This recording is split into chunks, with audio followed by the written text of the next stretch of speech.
All right, today we're stepping into a world that feels like one long, sweltering southern summer. It's a place of childhood innocence, for sure, but right under the surface, a storm is brewing.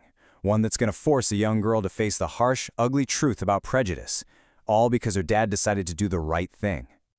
The entire story kicks off with this one sentence. But here's the thing, it's not just the beginning, it's also the end. It frames everything we're about to see as one big memory, a puzzle that needs solving. The question seems simple. How did Jem's arm get broken? But believe me, the answer is anything but. So let's follow our narrator, Scout, and find out. So, our journey starts in the tired old town of Maycomb, Alabama. It's a world pretty much defined by slow summer days and the wild imaginations of three kids, Scout, her big brother Jem, and their new friend for the summer, Dill. And, well, they've got a shared obsession. For these kids, their entire world revolves around this huge gap between legend and reality.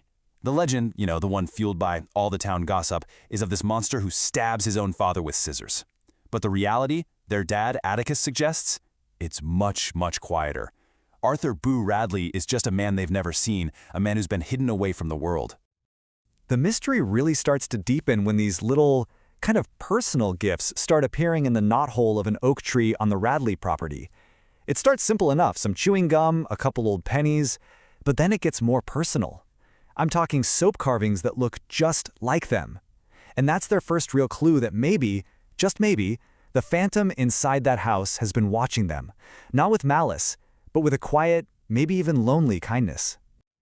But those summer games can't last forever. The world of childhood is about to slam right into a harsh adult reality. And that collision starts with a single decision their father, Atticus, makes to defend Tom Robinson, a black man who's been falsely accused of a truly terrible crime. And just like that, everything changes for Jem and Scout. At school, a kid named Cecil Jacobs announces to the whole playground that Scout's daddy defended niggers. Then at Christmas, their own cousin Francis calls Atticus a nigger lover. This case yanks the children right out of their summer bubble and puts them directly in the crosshairs of their town's ugliest side. So, when his kids are getting taunted because of him, Atticus uses it to teach them this huge lesson. He straight up admits he can't win the case. The town just won't let him. But he wants them to get that real courage isn't about winning. It's about fighting for what's right, especially when you know you're already beaten from the start. And Atticus illustrates this lesson with two totally different acts of courage. First, you've got the public hero, Atticus himself, forced to pick up a rifle and put down a rabid dog. It's a dramatic, visible act of skill. But then there's the private battle of Mrs. Dubose, this mean old woman who is secretly fighting a morphine addiction, determined to die free. Her fight is hidden, it's agonizing, and for Atticus, it is the very definition of real courage. So now we've arrived at the very heart of the story, the trial itself. This is the moment where all of Maycomb's secrets, its lies, and its unspoken rules are laid bare for everyone in that courthouse to see, including, watching from the balcony, Jem, Scout, and Dill. You can just watch the evidence unfold, piece by piece. First, the sheriff makes it clear that Mayella's injuries are on the right side of her face. Then, Atticus pulls this brilliant move where he gets her father, Bob Ewell, to write his name, proving to the whole court that he's left-handed. The implication is just hanging there in the air. Tom Robinson, whose left arm is totally useless, couldn't have done this, but Bob Ewell, he sure could have. But here's the thing, this case was never really about facts. It's about a deep, ugly, racist social code. Mayella Ewell, out of loneliness, broke that code. She made a move on a black man. So to hide her shame, she accuses him of a crime. And Tom's biggest mistake on the witness stand, saying he felt right sorry for her. A black man feeling pity for a white woman, that was an idea the all-white jury just could not stomach. In his closing argument, Atticus makes one last, powerful plea. He reminds the jury that, hey, while people aren't equal in every way, there is one place they are supposed to be, and that's a courtroom. He's begging them to honor that ideal, to just look past their prejudice and see the truth. But it's not enough. The verdict comes back guilty. And Jem is absolutely crushed. His childhood faith in justice is just shattered.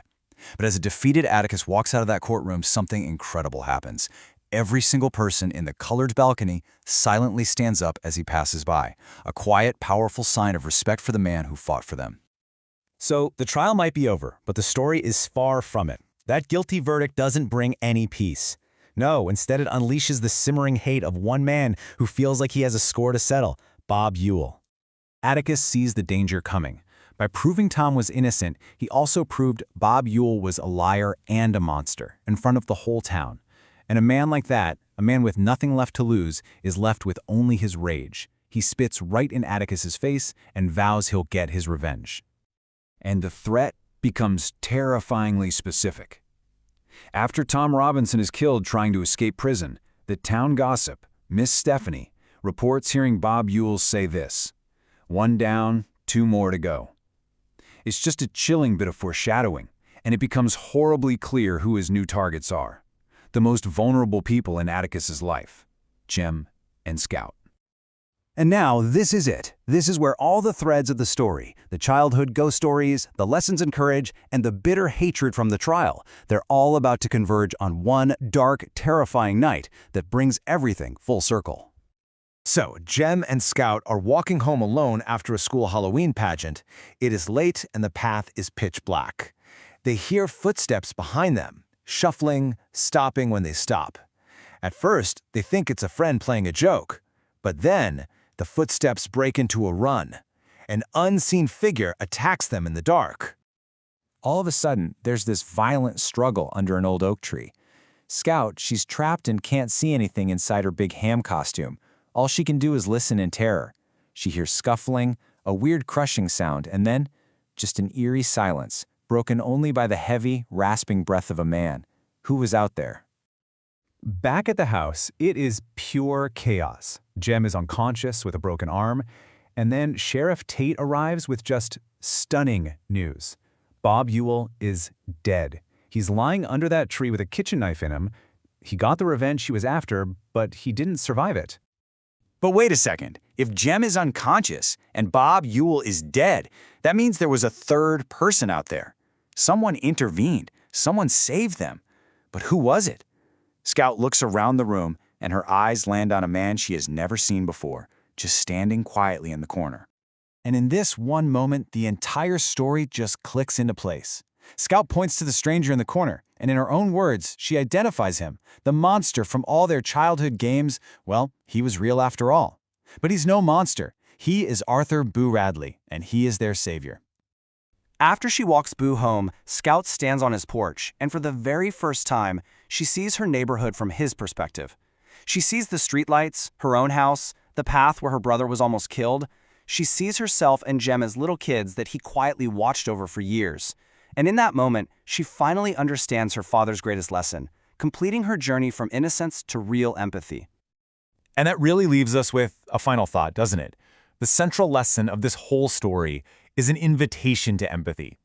Atticus' simple advice, to climb into someone's skin and walk around in it, is a timeless challenge. So the question isn't just for Scout on that Radley porch, it's for all of us.